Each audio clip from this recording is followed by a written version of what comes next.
Do or do not. There is no try. Welcome to Consume the Canon.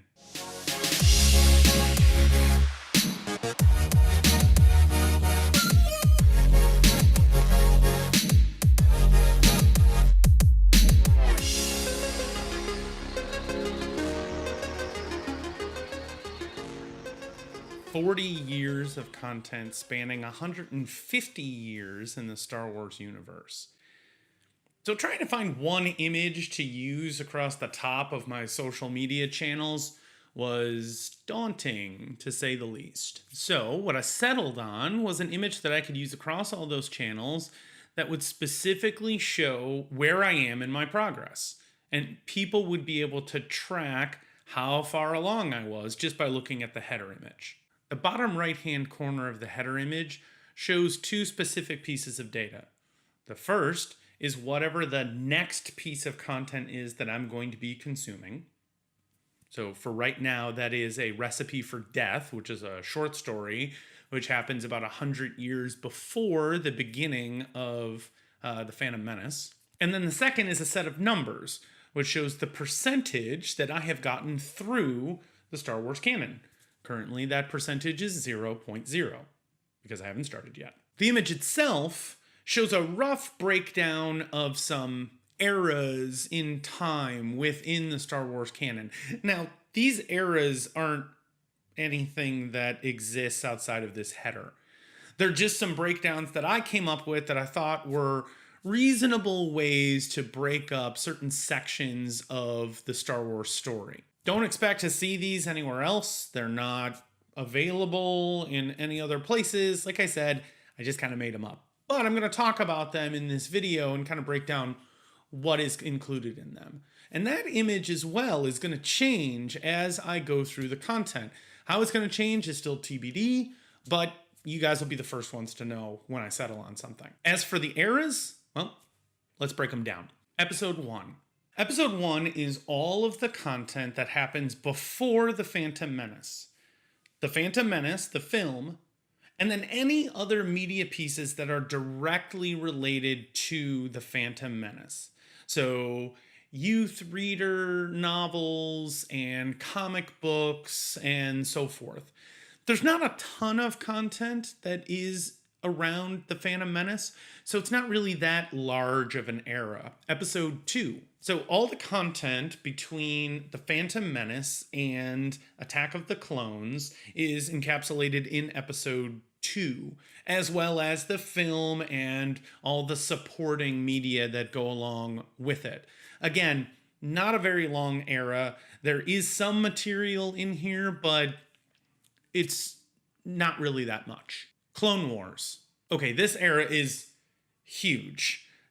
Not only is it every episode of the Clone Wars series, which if you take into account the 6th season and the upcoming final season, it's something like 130 or 140 episodes.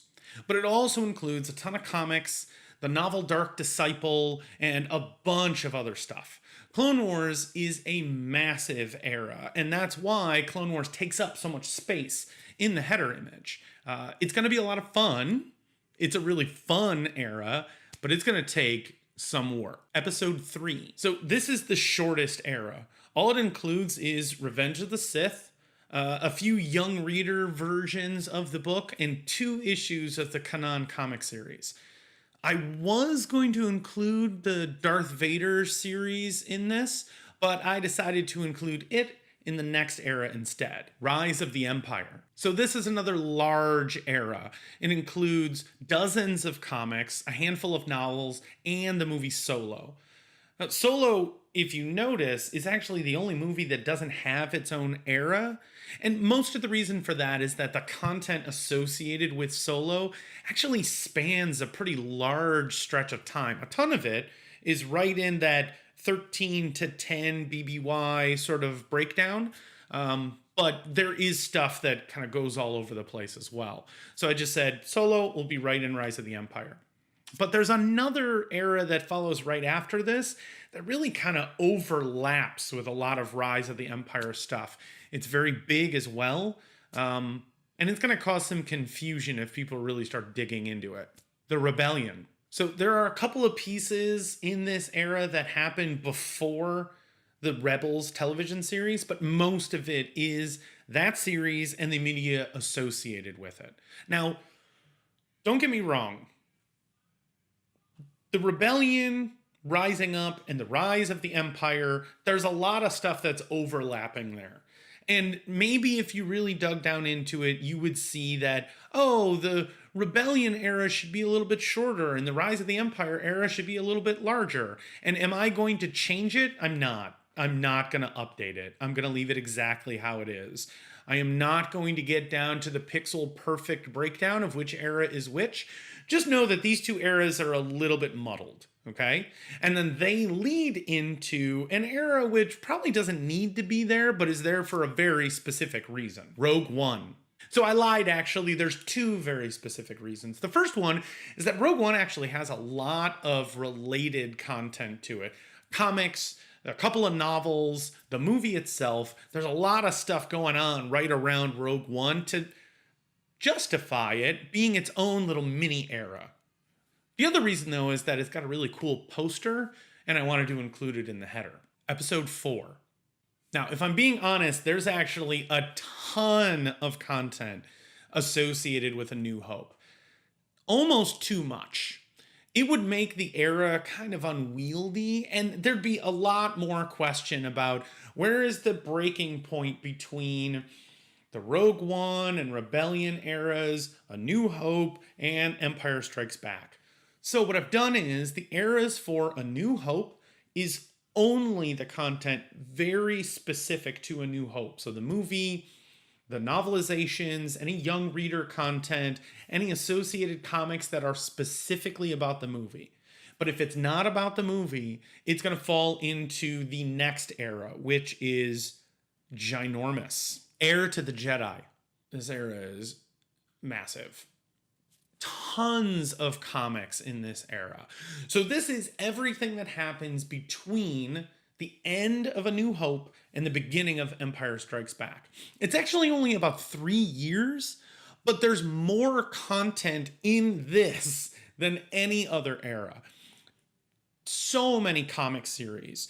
Luke has his own series, Leia has her own series, Darth Vader has his own series, Han and Chewie have their own series. This is also where you get all the Dr. Aphra series, which is 27 issues, at the time of this recording, at least the ones that are scheduled. There is so much comic content, and that doesn't even take into account the other content, the novels and the young reader series and all of that. Just with the comics alone, this would be an overwhelmingly large era. You take the rest of it into account, and it is probably the biggest. Episode 5. So just like I'm doing with A New Hope, Episode 5 is just the things specific to Empire Strikes Back. So the film, the novelization, any comics that are specifically tied to the movie, but anything that's ancillary is either going to fall at the end of Heir to the Jedi, or it's going to come in the next era, which is another kind of big one. Fall of the Empire. While it doesn't include the most individual pieces of content, Fall of the Empire does include 4 novels, which is a lot of novels.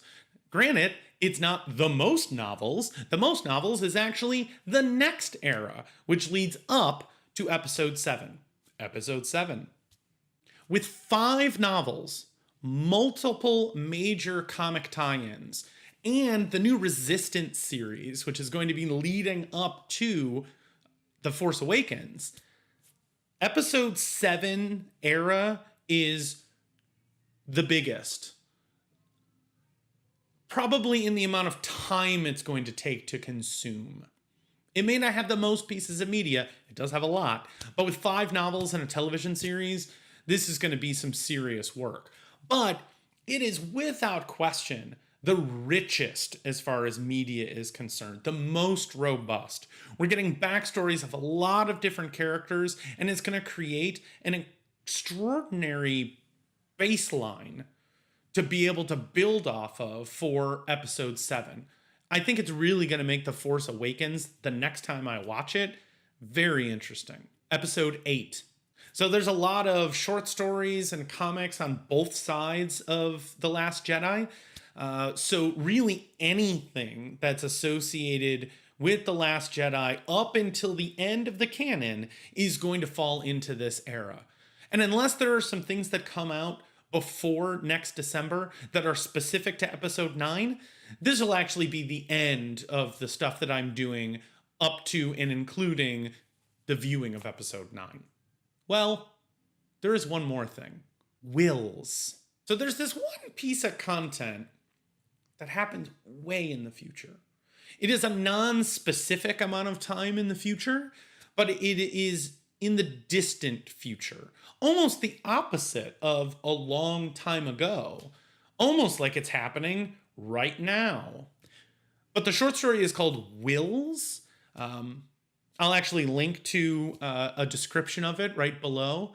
It is very weird. I'm actually surprised it's included in the canon, but it is. So that'll be the last thing that I actually consume immediately after viewing episode 9. So again, are these eras exact in their sizing? No. Am I going to change them to make them exact? No.